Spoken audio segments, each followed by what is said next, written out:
Hi all, അസ്സലാമലൈക്കും. Welcome back to Silnas kitchen. ഇന്നത്തെ recipe നല്ലൊരു വെറൈറ്റി ടേസ്റ്റി ആയിട്ടുള്ള അടിപൊളി ഈവനിങ് സ്നാക്സിന്റെ റെസിപ്പിയാണ്.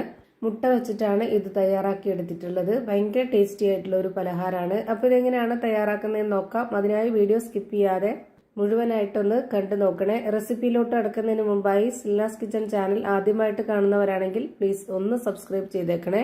ഒപ്പം തന്നെ ഈ വീഡിയോസ് നിങ്ങൾക്ക് ഇഷ്ടപ്പെടുകയാണെങ്കിൽ ഒരു ലൈക്ക് ചെയ്ത് ഷെയർ ചെയ്ത് സപ്പോർട്ട് ചെയ്യാനും മറക്കരുത്.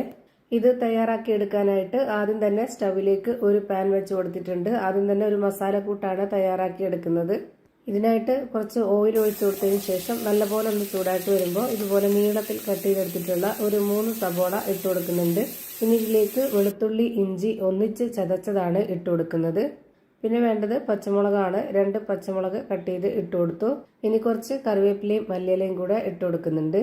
ഈ ഒരു കൂട്ട് തയ്യാറാക്കി എടുക്കുന്നത് പൊടികളും ഈ ഒരു സവോളയും എല്ലാം കൂടെ ഒന്നിച്ചിട്ട് കൊടുത്തിട്ടാണ് ഇത് വഴറ്റിയെടുക്കുന്നത്. സെപ്പറേറ്റ് ആയിട്ടിട്ട് ചെയ്തെടുക്കേണ്ട ആവശ്യമില്ല. കാരണം ഇതെല്ലാം കൂടെ ഒന്നിച്ചിട്ടിട്ടുള്ള ആ ഒരു കുഴഞ്ഞു കിട്ടുന്ന ആ പരുവം മതി. ഇനി ഇതിലേക്ക് 1 സ്പൂൺ അളവിൽ മുളക് പൊടി, 1/2 സ്പൂൺ അളവിൽ മഞ്ഞൾപ്പൊടി, പെരിഞ്ജീരകപ്പൊടി, ഗരം മസാലപ്പൊടി ഒരു നുള്ള്, ഇനി ആവശ്യത്തിനുള്ള ഉപ്പും കൂടെ ഇട്ട് കൊടുത്തിട്ട് നല്ലപോലെ ഇതൊന്ന് ഇളക്കി യോജിപ്പിച്ച് കൊടുക്കാം. നന്നായി ഇളക്കി യോജിപ്പിച്ച് കൊടുത്ത ശേഷം പിന്നെ ഒരു 5 മിനിറ്റ് നേരം ഇതൊന്ന് അടച്ചു വെച്ചിട്ട് വേവിച്ചെടുക്കാം. അങ്ങനെ നമുക്ക് ഇത് നല്ലപോലെ ഒന്ന് കുഴഞ്ഞു കിട്ടുമ്പോൾ അതാണ് ഇതിന്റെ കറക്റ്റ് ആയിട്ടുള്ള പരുവം. ലോ ഫ്ലെയിമിൽ ഇട്ട് കൊടുത്തിട്ട് വേണം ഇത് വേവിച്ചെടുക്കാനായിട്ട്. ഇപ്പോൾ ഒരു 5 മിനിറ്റ് സമയം കഴിഞ്ഞിട്ടുണ്ട്. ഇപ്പോൾ ഇത് നല്ലപോലെ വെന്ത് കുഴഞ്ഞു വന്നിട്ടുണ്ട്. ഇനി ഇതിലേക്ക് കട്ട് ചെയ്ത് വെച്ചിട്ടുള്ള മുട്ടയാണ് ഇട്ട് കൊടുക്കുന്നത്. ഒരു 4 കോഴിമുട്ട പുഴുങ്ങിയതിന് ശേഷം ഇതുപോലെ ചെറുതായിട്ട് കട്ട് ചെയ്തിട്ട് ഇട്ട് കൊടുക്കുന്നുണ്ട്. ഇനി ഗ്രേറ്റ് ചെയ്തിട്ട് ഇട്ട് കൊടുക്കണമെന്നുണ്ടെങ്കിൽ അങ്ങനെയും ചെയ്യാം. ഞാനിവിടെ കട്ട് ചെയ്തിട്ടാണ് ഇട്ട് കൊടുത്തിട്ടുള്ളത്. ഇനി ഈ ഒരു മുട്ടയിലും കൂടെ മസാല പിടിച്ചു വരാനായിട്ട് 1 മിനിറ്റ് നേരം ഇതൊന്ന് അടച്ചു വെച്ച് വേവിച്ചെടുക്കുന്നുണ്ട്. ഇതെല്ലാം നല്ലപോലെ വെന്ത് കിടക്കുന്നതുകൊണ്ട് ഇനിയിട്ട് വേവിച്ചെടുക്കണമെന്നില്ല. അതുകൊണ്ട് 1 മിനിറ്റ് നേരം മാത്രം ഇത് വേവിച്ചാൽ മതി. ഇപ്പോൾ ഒന്നുകൂടെ നന്നായിട്ട് വെന്ത് വന്നിട്ടുണ്ട്. ഇനി ഇതിന്റെ ഫ്ലെയിം ഓഫ് ചെയ്ത് കൊടുക്കാം. എന്നിട്ട് ഓഫ് ചെയ്തതിന് ശേഷം കുറച്ച് മയോണൈസും ടൊമാറ്റോ സോസും ഇതിലേക്ക് ഇട്ട് കൊടുക്കാവുന്നതാണ്. എന്നിട്ട് ഇനി ഇത് നമുക്ക് നല്ലപോലെ ഒന്ന് ഇളക്കി കൊടുക്കാം. ഞാനിവിടെ 2 സ്പൂൺ അളവിൽ മയോണൈസും 1.5 സ്പൂൺ അളവിൽ ടൊമാറ്റോ സോസും ഒഴിച്ചു കൊടുത്തിട്ടുണ്ട്. എന്നിട്ട് ഇതുപോലെ നന്നായിട്ട് ഇളക്കി കൊടുത്ത് യോജിപ്പിച്ചെടുത്തിട്ടുണ്ട്. ഇനി ഇതൊന്ന് മാറ്റി വെച്ചേക്കാം. അടുത്തതായിട്ട് നമുക്ക് ഒരു സമൂസ ഷീറ്റ് എടുത്തിട്ട് ഇതുപോലെ 4ആയിട്ട് കട്ട് ചെയ്തെടുക്കുന്നുണ്ട്. ആദ്യം ഒരു ഷീറ്റ് എടുത്തിട്ട് അതിൻ്റെ നടുഭാഗം ഇതുപോലെ ഒന്ന് കട്ട് ചെയ്തെടുക്കുക. എന്നിട്ട് അതിൽ ഒരെണ്ണം എടുത്തിട്ട് 2 ആക്കണം. അങ്ങനെയാണ് 4 പീസാക്കിയിട്ട് എടുക്കുന്നത്. ഇതുപോലെയാണ് കട്ട് ചെയ്തെടുക്കുന്നത്. എന്നിട്ട് ഇതൊന്ന് മാറ്റി വയ്ക്കുന്നുണ്ട്. അടുത്തതായിട്ട് ഒരു ഷീറ്റും കൂടെ എടുക്കുക. എന്നിട്ട് ഇതിലേക്ക് കട്ട് ചെയ്ത് വെച്ചതിൽ നിന്നും ഒരു പീസ് ഈ ഒരു രീതിയിൽ വെച്ച് കൊടുക്കണം. എന്നിട്ട് അതിന് മുകളിലേക്കായിട്ട് കറക്റ്റായിട്ട് നമ്മൾ മസാല വെച്ച് കൊടുക്കണം.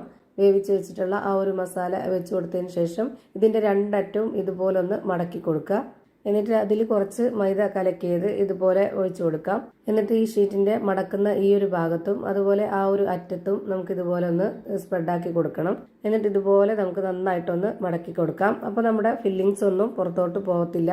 ഇപ്പോൾ ഒരെണ്ണം ചെയ്ത് വെച്ചിട്ടുണ്ട്. ഇനി അടുത്തതായിട്ട് ഒരു ഷീറ്റും കൂടെ എടുക്കുക. എന്നിട്ട് നമ്മൾ കട്ട് ചെയ്ത് വെച്ചിട്ടുള്ള ആ ഒരു പീസും കൂടെ വെച്ച് കൊടുത്തതിന് ശേഷം കട്ട് ചെയ്ത് വെച്ചിട്ടുള്ള ആ ഒരു ഷീറ്റിന്റെ അതേ വലിപ്പത്തിൽ തന്നെ ഈ ഒരു ഫില്ലിങ്സ് വെച്ച് കൊടുക്കുക. എന്നിട്ട് ഇതുപോലെ ഇതിന്റെ 2 അറ്റവും മടക്കി കൊടുത്തിട്ട് അതിലേക്ക് മൈദ കലക്കി വെച്ചത് ഇതുപോലെ ഒന്ന് സ്പ്രെഡാക്കി കൊടുക്കുക. ഇങ്ങനെ ആകുമ്പോൾ നമ്മുടെ ഈ ഒരു ഫില്ലിങ്സ് ഒന്നും പുറത്തോട്ട് പോവാതെ നല്ല ടൈറ്റ് ആയിട്ടിരിക്കും. ഇതേപോലെ ചെയ്തെടുത്തിട്ട് ഞാനെല്ലാം ഒരു പാത്രത്തിലേക്ക് മാറ്റുന്നുണ്ട്. ഇനി അടുത്തതായിട്ട് ഇതിൽ നിന്നും ഓരോന്നെടുത്തിട്ട് ഇതുപോലെ മുട്ടയിലൊന്ന് മുക്കിയെടുത്തതിന് ശേഷം പൊടിച്ചു വെച്ചിട്ടുള്ള ആ ഒരു ബ്രെഡിലും കൂടെ ഒന്ന് കോട്ട് ചെയ്തിട്ട് എടുക്കാം. ബ്രെഡ് നന്നായിട്ട് നൈസായിട്ട് പൊടിച്ചെടുത്തിട്ടില്ല. കുറച്ച് വലിപ്പത്തിലാണ് ഞാനിത് പൊടിച്ചെടുത്തിട്ടുള്ളത്. ഈ ഒരു സ്നാക്സിന്റെ പ്രത്യേകത എന്ന് പറയുന്നത് അതാണ്. അങ്ങനെ കാണുമ്പോൾ ഒരു പ്രത്യേക ഭംഗിയുണ്ട്. അതുപോലെ ഇത് കഴിക്കാനാണെങ്കിലും സൂപ്പർ ടേസ്റ്റ് ആണ്. ഇതേപോലെ തന്നെ ഞാനിവിടെ മുട്ടയിൽ മുക്കിയെടുത്തതിന് ശേഷം ബ്രെഡ് പൊടിയിൽ കോട്ട് ചെയ്തിട്ട് എടുക്കുന്നുണ്ട്. ഇങ്ങനെ എല്ലാം ചെയ്ത് മാറ്റി വെച്ചിട്ടുണ്ട്. ഇനി ചൂടായി വന്ന എണ്ണയിലേക്ക് ഓരോന്നോരോന്നായിട്ട് ഇട്ട് കൊടുത്തിട്ട് ഫ്രൈ ചെയ്തെടുക്കാവുന്നതാണ്. ഒരു മീഡിയം ഫ്ലെയിമിൽ വേണം വെച്ച് കൊടുക്കാനായിട്ട്. ഫ്ലെയിം കൂട്ടുകയോ കുറയ്ക്കുകയോ ചെയ്യരുത്. ഫ്ലെയിം കുറച്ച് കഴിഞ്ഞാൽ നല്ലപോലെ വാടിപ്പോവുകയും ചെയ്യും. ഫ്ലെയിം കൂട്ടി കഴിഞ്ഞ് കഴിഞ്ഞാൽ പെട്ടെന്ന് കരിഞ്ഞു പോവുകയും ചെയ്യും. അപ്പം അങ്ങനെ വരാതെ നല്ല രീതിയിൽ ഇതിനെ വേവിച്ചെടുക്കണം. ഇപ്പോൾ ദാ ഇതിൻ്റെ ഒരു ഭാഗം വെന്ത് കിട്ടിയിട്ടുണ്ട്. ഇനി ഇതെല്ലാം ഒന്ന് തിരിച്ചിട്ട് കൊടുക്കാം.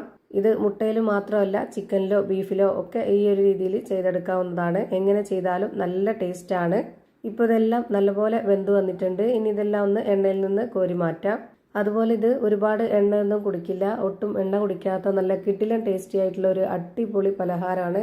ഇനി ഇതിൻ്റെ അകം എങ്ങനെയാണ് ഇരിക്കുന്നതെന്ന് അറിയാനായിട്ട് ഞാനിതൊന്ന് പൊട്ടിച്ച് കാണിക്കുന്നുണ്ട്. അപ്പോൾ ഇത്രയേ ഉള്ളൂ ഇന്നത്തെ വീഡിയോ ഇഷ്ടമായാൽ ലൈക്ക് ചെയ്യാനും കമൻറ്റ് ചെയ്യാനും ഷെയർ ചെയ്യാനും മറക്കരുത്. അതുപോലെ തന്നെ ഞാനിടുന്ന പുതിയ വീഡിയോസ് നോട്ടിഫിക്കേഷനായിട്ട് കിട്ടുന്നതിന് വേണ്ടി സബ്സ്ക്രൈബ് ചെയ്ത് ബെല്ലൈക്കൺ അമർത്തി അതിൽ ഓൾ എന്ന ഓപ്ഷൻ എനേബിൾ ചെയ്ത് കൊടുക്കാനും മറക്കരുത്. പുതിയൊരു വീഡിയോയുമായി വീണ്ടും വരും. Thank you for watching.